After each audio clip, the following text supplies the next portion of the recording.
Le Seigneur soit avec vous.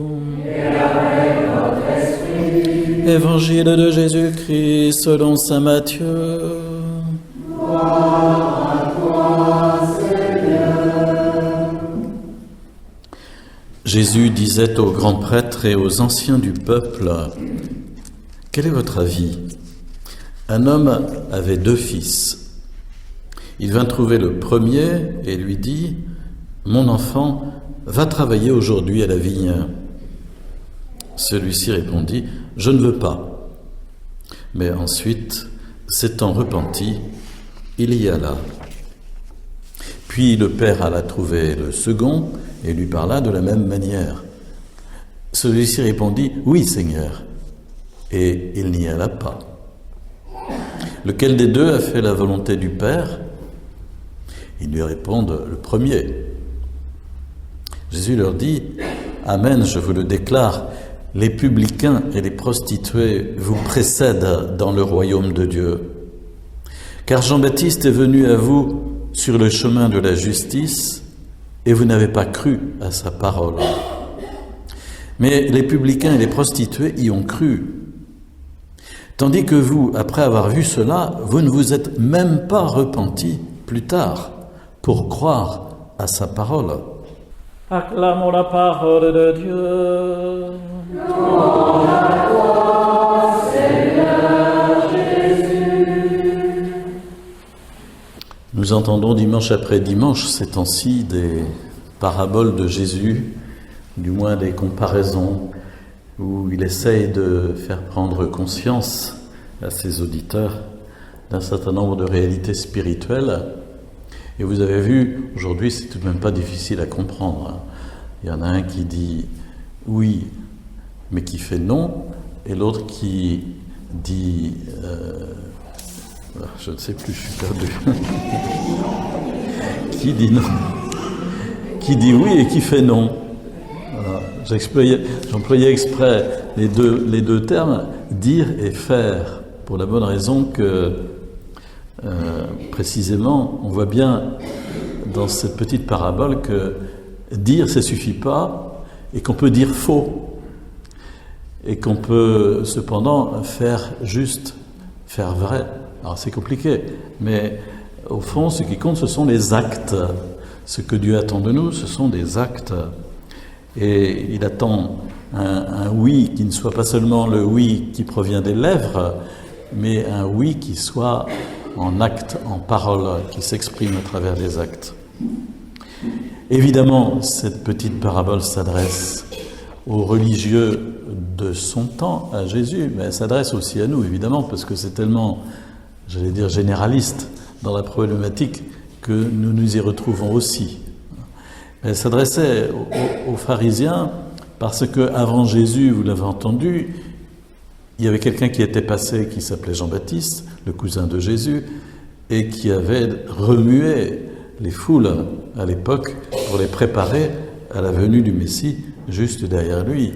Et donc, par une prédication qui avait touché les cœurs, il avait provoqué des conversions. Et les conversions avaient été celles non pas de l'intelligentsia religieuse de l'époque, mais des personnes souvent en marge et taxées, étiquetées comme étant pécheresses, des publicains, c'est-à-dire des collecteurs d'impôts, des prostituées.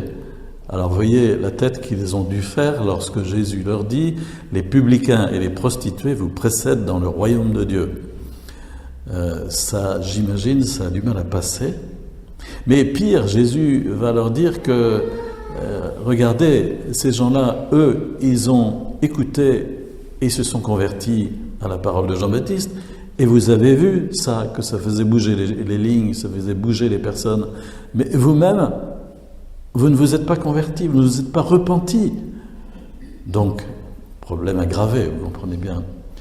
Et c'est aussi l'interpellation que le Seigneur nous donne aujourd'hui, vérifier que nous écoutons bien pour nous repentir, nous convertir et croire à la parole qui nous est donnée par l'Évangile, croire et faire ce qui nous est dit. Le prophète Ézéchiel, dans la première lecture, alors que les Juifs étaient déportés à Babylone et qu'ils étaient dans une période très difficile pour eux, car ils ne comprenaient plus. Dieu leur avait promis cette terre, et puis voilà qu'elle avait été envahie, qu'ils avaient été emmenés en déportation, et ils disent « La conduite du Seigneur n'est pas bonne, qu'est-ce que c'est que cette histoire? Enfin, qu'est-ce qu'il faut croire finalement? On ne sait pas très bien. » Et vous savez, c'est comme les petits refrains que nous avons, si Dieu existait, on ne verrait pas ce qu'on voit. Donc on reproche à Dieu de ne pas faire ce qu'il faut. Voilà. Et Ézéchiel dit, mais de la part de Dieu, est-ce ma conduite qui n'est pas bonne, dit Dieu? N'est-ce pas plutôt la vôtre? N'est-ce pas plutôt la vôtre? Et si le méchant se détourne de sa méchanceté pour pratiquer le droit et la justice, maintenant, tout de suite, il sauvera sa vie. Il a ouvert les yeux, il s'est détourné de ses crimes. C'est certain, il vivra, il ne mourra pas.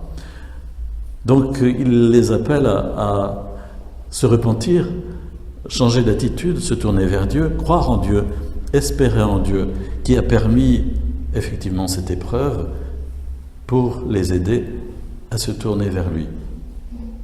Dans nos vies, il y a des épreuves qui surviennent comme ça. C'est comme si à certains moments le Seigneur mettait la pédale sur le frein et puis brusquement la voiture se grippe ou s'arrête, puis on se demande pourquoi, et puis ça nous amène à réfléchir un tout petit peu, et le Seigneur permet que nous puissions nous situer différemment à partir de cela.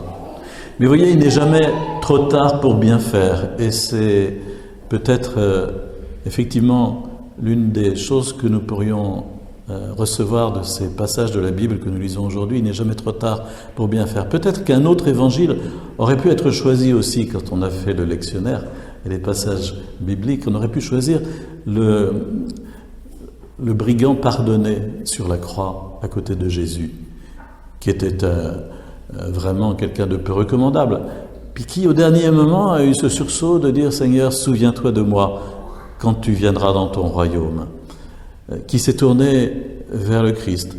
Est-ce que c'était par peur? Est-ce que c'était par angoisse sur ce qui allait se passer après la mort? En tout cas, voilà, il rentrait dans une démarche de repentir. Et Jésus lui a répondu du tac au tac, autant qu'il pouvait parler. Jésus lui a dit « Aujourd'hui, avec moi, au paradis ». Il n'est jamais trop tard pour bien faire.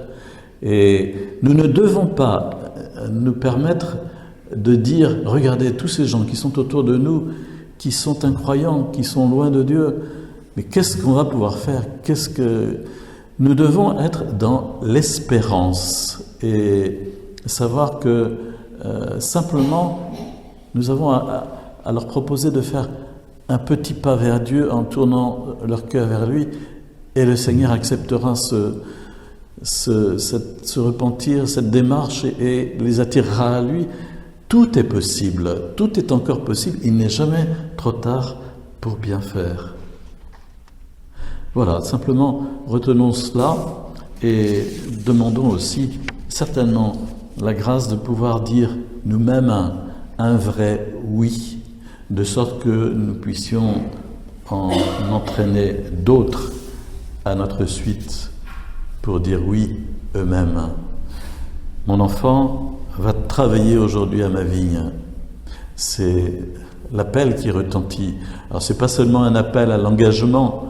Alors, Jésus a pris l'image du travail des vignerons. C'était sans doute, quand il a prononcé cette parabole, la période des vendanges. Mais ce n'est pas seulement qu'il nous appelle à travailler pour lui aujourd'hui dans son Église. Et c'est vrai que nous devons toujours vérifier si nous ne sommes pas des personnes qui, au fond, nous tournons les pouces et nous ne sommes pas suffisamment engagés au service de l'évangélisation. Mais le Seigneur veut nous faire comprendre que, d'abord, il faut vérifier que nos actes soient en conformité avec le oui que nous avons dit des lèvres et du cœur, de sorte que vraiment nous soyons des chrétiens authentiques.